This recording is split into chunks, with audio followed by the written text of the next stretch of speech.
My power-drunk wife tried to publicly humiliate me at a party, believing her affair was perfectly hidden. But her own sister stood with me, and together we exposed her in the most devastating way. The applause was deafening, but all I could hear was the sound of my own keys clinking in my pocket. My wife stood on stage in her silk red dress, smiling for the crowd as she delivered her ultimatum: stay and listen, or walk away. Every eye in the ballroom was on me, waiting for my choice. I didn't argue. I didn't beg. I took one step, then another, toward the door. Her smile widened, certain she had won until I walked out and left her with nothing but her performance and 300 witnesses to watch it crumble. It all started with a doorbell that would not stop ringing. Not that soft kind of sound, but the impatient get out here right now kind. I opened the front door, still in my pajamas and with a slice of burnt toast in my hand. Outside was my wife, Darla, fully dressed in a red silk suit, with mascara smudged under her eyes and her voice trembling with adrenaline.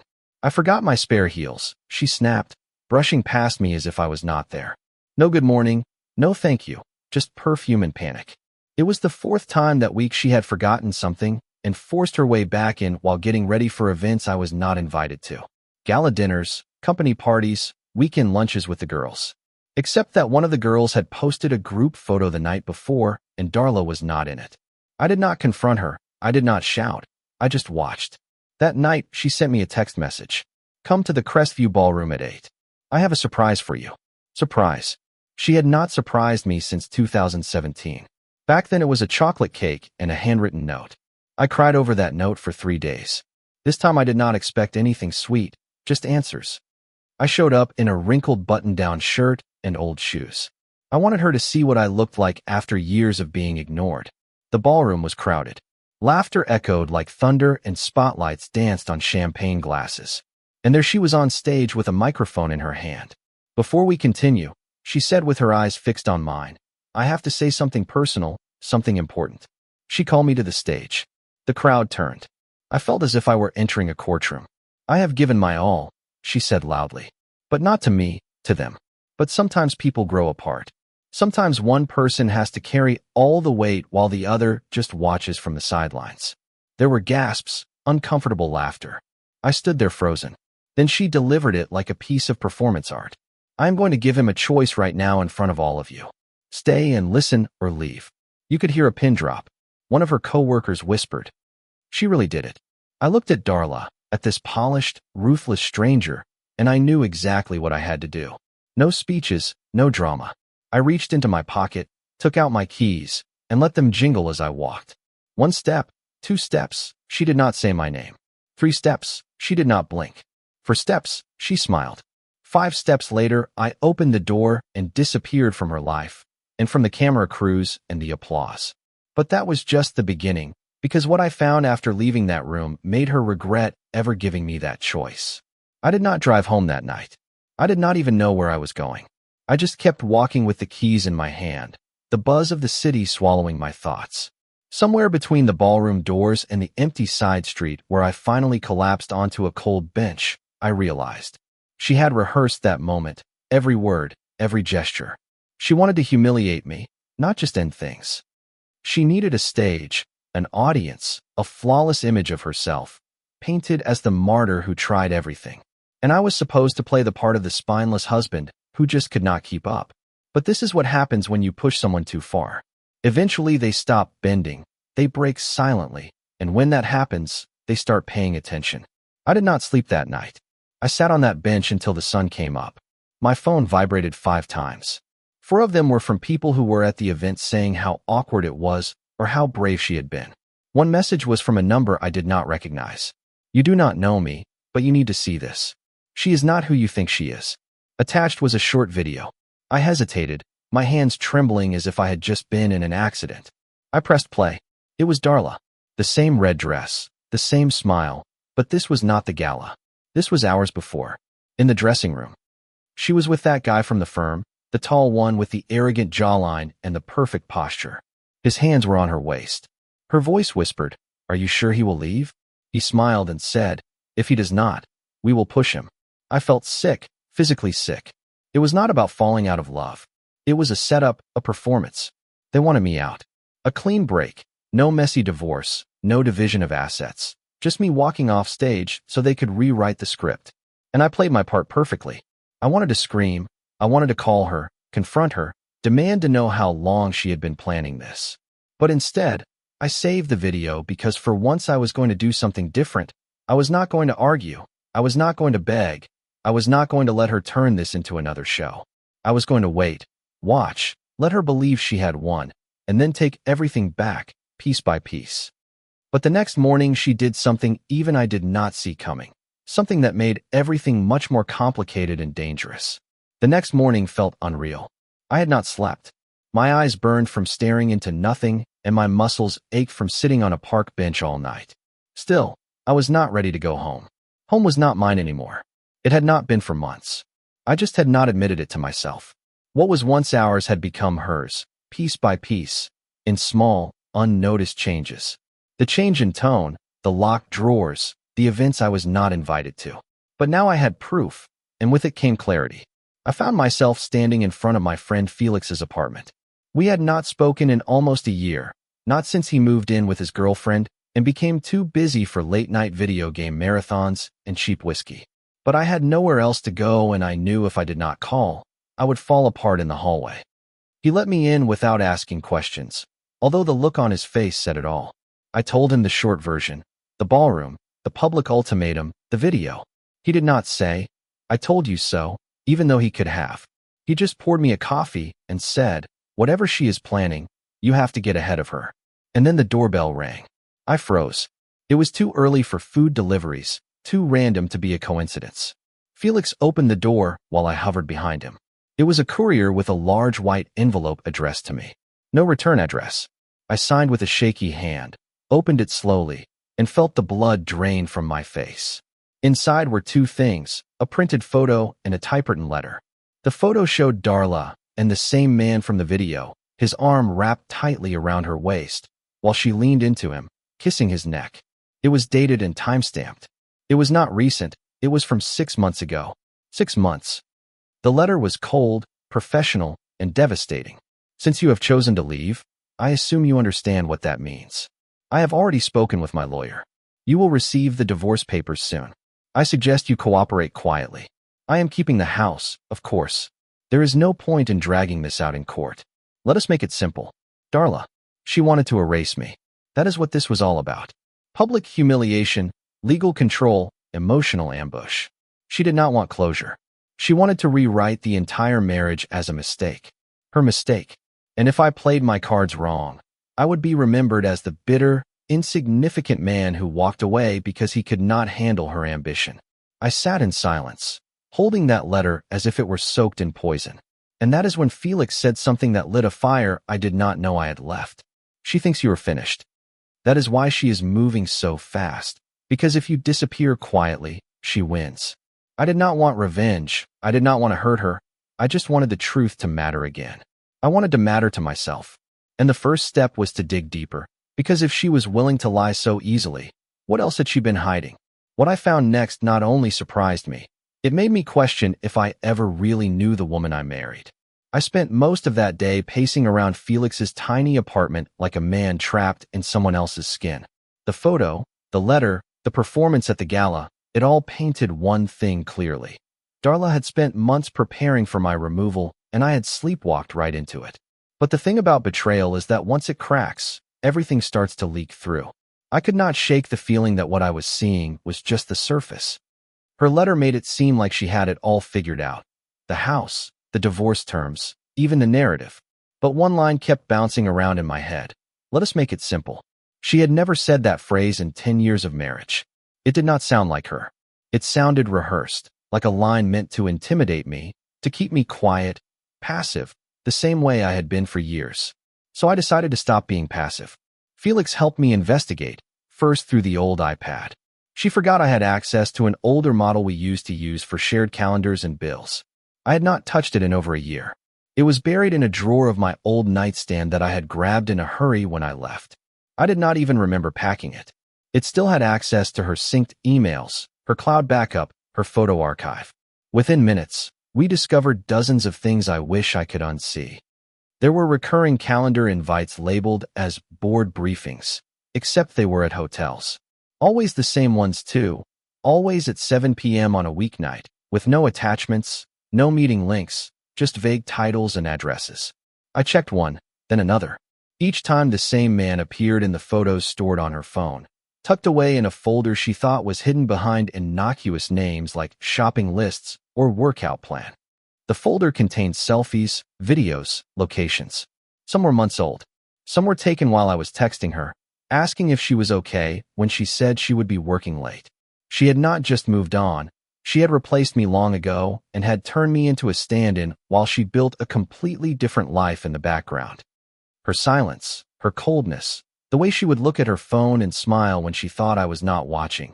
It had all been her way of saying goodbye long before I knew I was supposed to leave. But it was not just the infidelity. That would have been almost easier. It was the way she documented everything, as if she were building evidence, not memories. Felix leaned over my shoulder as we scrolled through her emails. This is not just an affair, buddy. This looks like planning. And then we saw the final confirmation. An email dated 6 weeks before the gala. Subject, timeline for transition. It was not from a lawyer, it was not from her work, it was from a real estate agent. She was in the process of buying a condo in her name only, and in the thread she mentioned that the divorce will be handled cleanly, and that he will not object. She wrote that about me, as if I were a predictable variable, as if I would just give up. I sat there, stunned, breathing through a rage I did not know I was capable of. Not because she wanted to leave, but because she had crafted the illusion so carefully that I did not even know I was already gone.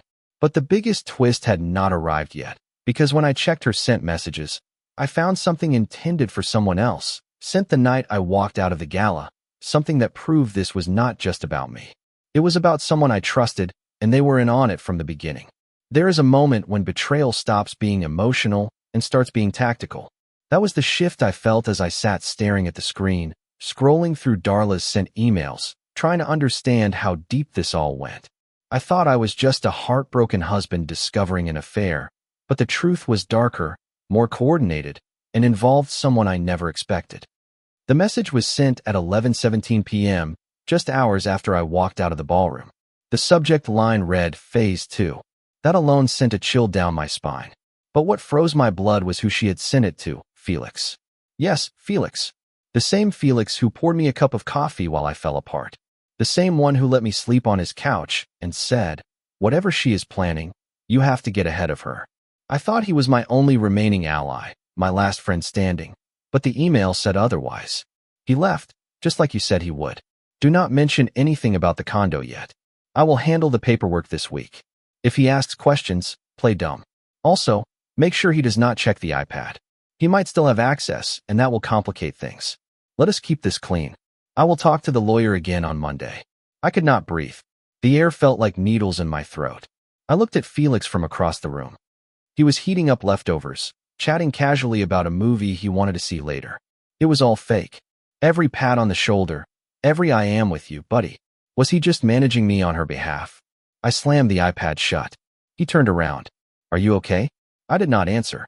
Instead, I walked to the bathroom, locked the door, and looked at myself in the mirror. My face did not even look familiar. I was not the husband or the friend anymore. I was just a target, a soft, unaware pawn in someone else's game. But now I was not just hurt. I was furious, and I was awake. I waited until after midnight. I lay on that lumpy couch, pretending to sleep, listening to Felix's footsteps, the hum of the fridge, the occasional cough. Then I slipped out quietly with the iPad and the envelope in my bag. I did not take anything else. I did not need a confrontation yet. What I needed was leverage, and I had the right person to call. There was one person Darla had always underestimated, her sister Nora.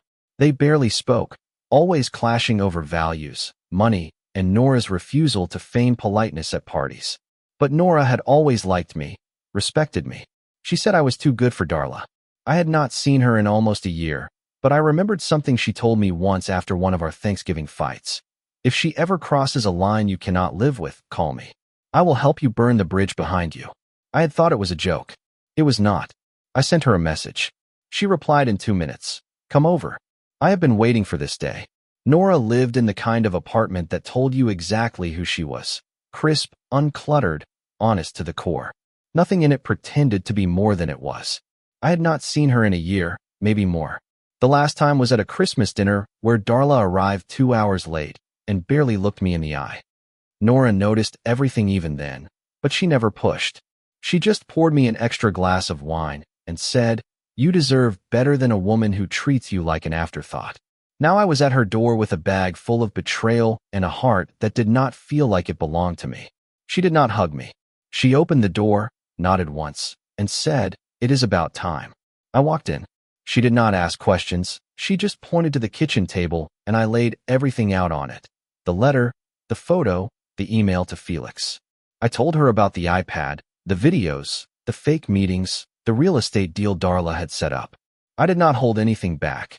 When I finished, I expected Nora to say, "I told you so," or something bitter like, "I knew she would do this." Instead, she said, "That is not even the half of it." She disappeared into her room and came back with a small wooden box. Inside were screenshots, printouts, old text logs, even a flash drive. She slid it across to me as if it were a grenade. "I have been keeping an eye on her after she started pulling away from the family," she said quietly. "You were not the only one she ignored. She stopped going to our mother's doctor appointments. She ignored our aunt's calls when she was in hospice. And when I called her out on it, she blamed you. She said you were emotionally suffocating her, that you would not let her grow. She said she had to cut toxic ties to become her best self." I felt like I was going to be sick. Nora continued, "She lied to everyone. Not just about the affair, about her job, her finances, even about her past. The guy she is with is not her first affair. He does this. He gets in deep, helps them start over, and then moves on after they have ruined their previous lives." I was shocked. "So is he just what? A puppet?"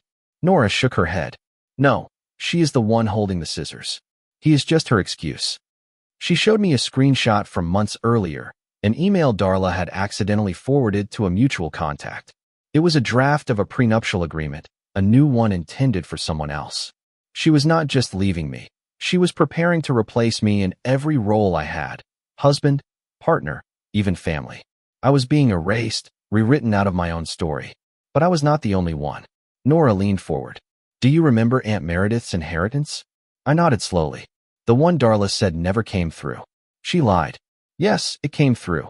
You were both listed as joint beneficiaries, but Darla accepted the money alone. She signed without telling you. She forged your part. I found out 6 months ago, but I could not prove it until now. That was it.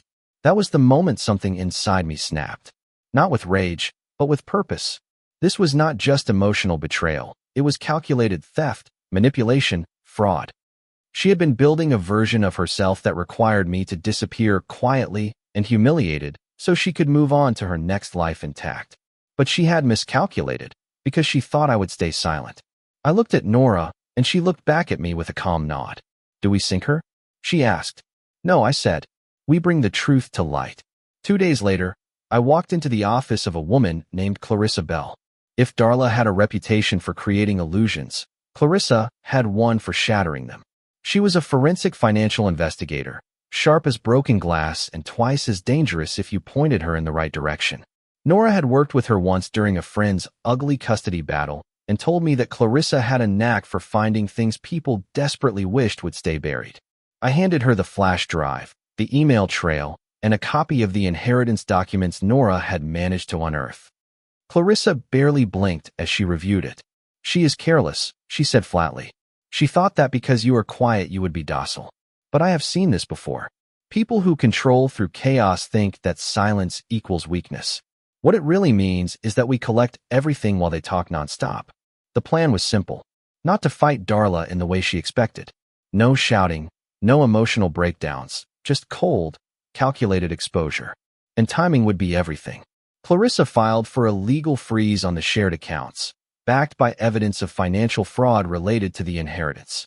We filed an injunction on the condo purchase, citing marital deceit and the hidden transaction that had been in the works before our separation was even declared. Within 72 hours, her deal fell through. She did not know it yet, but she would. In the meantime, I ignored Felix. He tried to call twice. I did not answer. He sent a text that said, "I had no choice, man." She promised to settle my debt. I did not reply. Let him sweat. Let him wonder how much I knew and how far I would go with it. Then came the night when Darla finally got in touch. After almost a week of silence, she sent a message as if nothing had happened. Hi. Hope you are doing well. Can we meet and talk like adults? No drama, just to close the chapter. Close the chapter. That word again. The same one she used in her staged humiliation at the gala. The same one she probably used to justify emptying our joint account before I could react. I agreed to the meeting, but I chose the place. A quiet restaurant she hated, one she once called too simple, too honest. Perfect. She walked in looking as if nothing had ever touched her. Not a hair out of place. Expensive coat, fake smile, soft voice. You look good, she said, as if I were a stranger she had fond but vague memories of. I nodded. I did not speak. She launched into a monologue about how she regretted that things had gotten messy, but that we could still get out of this cleanly, that she had already spoken to her lawyer and prepared something fair. I put the folder on the table. She glanced down. Her smile froze. Inside was a summary of Clarissa's findings, the bank freeze order, the halted condo transaction, and a statement detailing her forged signature on the inheritance acceptance. Her fingers trembled slightly as she closed the folder. You do not want to do this, she whispered. No, I said I did not. But you did. The silence between us was heavy. For the first time, I saw fear behind her eyes. Not guilt, not regret, just pure, stunned fear. Because for the first time, she could not control the story. I was not leaving quietly. I was walking through the fire she started and bringing the truth with me. My lawyer will be in touch, I said, getting up. And then I left her sitting there, just as she had once left me, alone, surrounded by plans that had suddenly fallen apart. The legal battle was not short, but it was clear. Once Clarissa's evidence hit the court, the judge did not need convincing. The condo was blocked and then sold. The inheritance was reopened for investigation, and Darla was forced to return half plus damages. Felix disappeared from our lives after receiving a subpoena he never saw coming.